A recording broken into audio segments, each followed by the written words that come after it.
Boys, welcome back. How are we all doing today?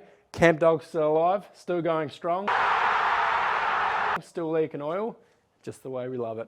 Now, I've gone ahead and I fitted up the larger breather there for the oil catch can, and I had to get a little T-piece here for the fuel rail so we can hook up the fuel solenoid there for the nitrous. We have a dyno booked. It's finally happening. The 30th of this month, 30th of March, we have booked out a hub dyno.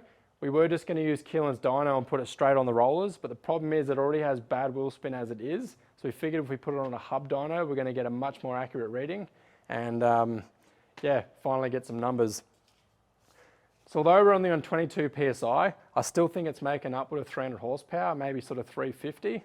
That's just a wild estimation based on the other starts we've driven before. But in the last video, you can see the back end squats that hard. It actually looks like the front wheels are going to come off the ground. Oh! Now it is making some power, but I think the main reason it makes it so scary and so much fun to drive is because the shock absorbers in this are absolutely rooted. We do plan to put some shock absorbers in this, some coilovers in this at a later date, but right now we're just interested to get some numbers and go and race it and have some fun. So Nick's actually away at work at the moment. So when we were talking about putting on the dyno, he's telling me to full send it, 35 pounds, hit the nitrous. He literally wants to see it make 500 horsepower. And as much as I'd love to do that as well, if it blows up and he didn't get to see it or hear it, I'd be pretty sad as well. So we're going to go on the dyno at 22 pounds, see where it's at.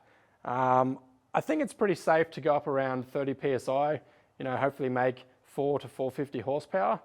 There really is no point going any more than that because we have roll racing in 2 weeks' time and it's going to be not even usable. So we'll go on the dyno, get it on there, just see what it makes. When Nick gets back, we'll go roll racing, go and have some fun with it.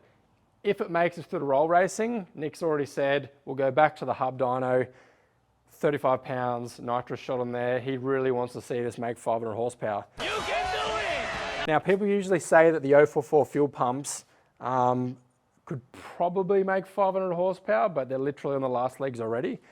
We're thinking that because we have such a short fuel line from the fuel pump to the fuel rail, there's going to be no pressure losses there. So we probably could stretch that to 500 horsepower just for a dyno pull, considering it's only 1 4th gear pull, not a full drag race of 1st, 2nd, 3rd, 4th, and so on. So I think we can do it. We don't want to upgrade the fuel system anymore. There is absolutely no need for this car to have 500 horsepower at the wheels driven on the streets, but it's the Camp Dog and we need to see the numbers. We need to see this masterpiece make some numbers.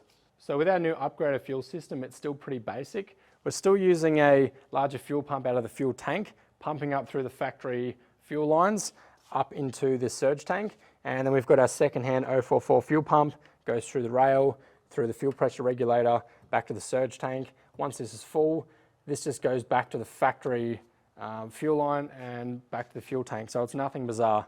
We've just got a basic 12 volt relay here. 6mm wire is a minimum for these fuel pumps because they draw about 40 amps. And then we've got, I still don't know what this is called. It's a little battery terminal pole thing. You can just hook up all of your leads onto that one. And we've got the cable there that just runs over to the boot. So it's a pretty basic setup. Along with our blueprinted and fully balanced engine, this really is one masterpiece.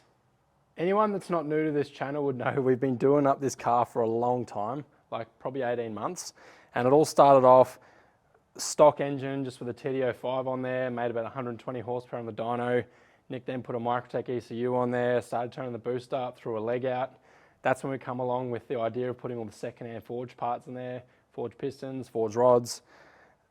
Then we made a whole new turbo manifold setup for it and put the G30 770 on there. Went back to the dyno, was stuck on about sort of 250 horsepower. We then went and made one of our own intake manifolds, just an aluminium sheet manifold. Made about sort of 260 horsepower.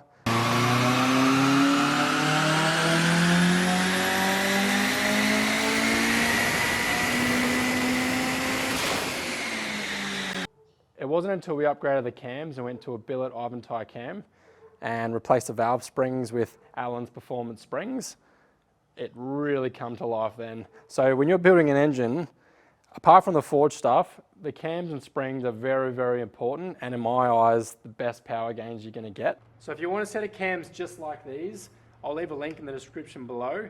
It's Ivan Thai Engineering. They're over in Queensland and Australia. The website is thaicams.com.au.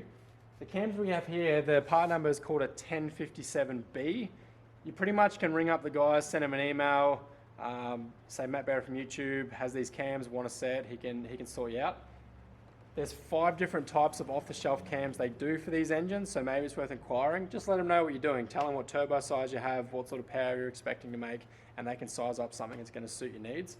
When you're replacing cams though, valve springs are an absolute must. We've got some videos of some stock cams we were running ages ago, just with the stock valve springs, and the valve float was that bad you could see that the valve was actually bouncing and it was damaging part of the lobe. So if you're going to upgrade your cams, definitely get a set of valve springs as well. The valve springs we use are from Alan, and his company is performancesprings.com.au. He's another Australian company. The valve springs we have from him that are in this engine, they're rated to over 450 horsepower at the wheels. We haven't seen any valve float issues in this yet. We're going to push this probably more than that, so we're soon going to see if it has valve float issues or not. But Alan, he's awesome to deal with. So yeah, if you guys are interested, get those. Go and see the Thai boys for the cams, and go and see Alan for the springs, and let them know that I told you to contact them, and they'll look after you guys with a price. Well boys, I'm going to wrap it up there. I've got heaps of other jobs I've got to sort out, but we're on the dyno Wednesday. We're finally going to make some numbers. Put a comment below, how much power do you think the Camp Dog is going to make? And we'll see you in the next one.